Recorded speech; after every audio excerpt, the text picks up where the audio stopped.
Hello दोस्तों, मैं doctor Sangeeta singer. आज ईयर के केयर के बारे में आपसे बात करूंगी। कान हमारे लिए बहुत ही इम्पॉर्टेंट ऑर्गन है, क्योंकि हम उसके द्वारा सुनते हैं। कई बार जब हम आंखें बंद करके भी कहीं पे बैठे हैं तो भी हमें आसपास के वातावरण का एहसास सिर्फ अपने कानों की वजह से हो जाता है। तो अगर हमारे कानों में कुछ भी समस्या है, जैसे कि कम सुनाई देना या किसी और भी तरीके की समस्या, तो हमें बहुत सारी परेशानी का सामना करना। तो कान का हम ख्याल कैसे रखें, ये हमें ज़रूर पता होना चाहिए।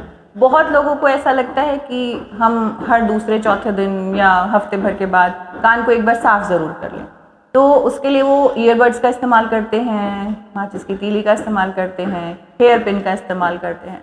तो मैं बिल्कुल साफ शब्दों में कहना चाहूँगी कि आपको अपने हाथ से कान के अंदर किसी भी तरह की तीली, लकड़ी, ईयरबड नहीं डालनी है। अगर आप ईयरबड के डिब्बे पर भी देखेंगे तो क्लियरली मेंशन्ड है कि आप इसको कान के अंदर ना डालें। उसका इस्तेमाल भी कान में सिर्फ बाहर बाहर ही करना होता है। कान में हमारे प्रोटेक्शन के लिए वैक्स बनता है, जो कान के मैल के रूप में आप लोग जानते हैं। वो बेसिकली लुब्रिकेशन के लिए है, कान में चिकनाहट बनी रहे, ड्राइनेस ना हो और कोई भी बाहरी तत्व जैसे धूल मिट्टी, कीड़े मकोड़े ये कान के अंदर ना जा पाए, इसके लिए बनता है। तो उसको अगर आप साफ कर देंगे तो फिर ड्राइनेस होगी तो इचिंग होगी और फिर आप इच करेंगे, बार बार स्क्रैचेस बनेंगे, तो प्रॉब्लम्स धीरे धीरे बढ़ती जाएंगी। तो बेहतर तरीका यही है कि आप उसको एज इट इज़ छोड़ दें और कुछ भी ना करें।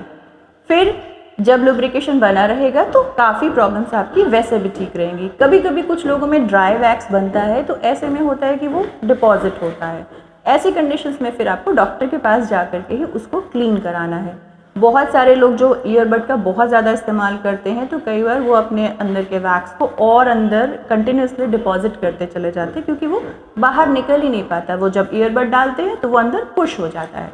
तो ऐसा बिल्कुल नहीं करना। ईयरबड, लकड़ी, माचिस की तीली, कुछ भी चीज़ें कान के अंदर ना डालें।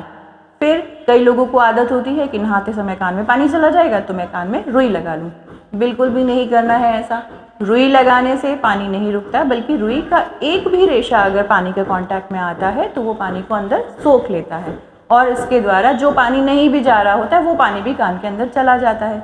तो वो नहीं जाना चाहिए, क्योंकि पानी वहाँ डिपॉजिट रहेगा तो कई बार कई तरीके के इन्फेक्शन बनने के चांसेस होते हैं। तो ये गलतियाँ भी नहीं करनी है। कान में किसी भी तरीके की ड्रॉप बिना डॉक्टर की सलाह के, बिना नाक कान गला सर्जन की सलाह के कभी ना डालें।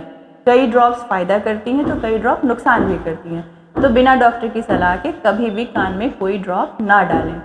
और किसी भी तरीके का दर्द होने की कंडीशन में या कोई परेशानी होने की कंडीशन में सेल्फ मेडिकेशन या मेडिकल स्टोर के द्वारा मेडिकेशन ना करें, डॉक्टर की सलाह ज़रूर लें।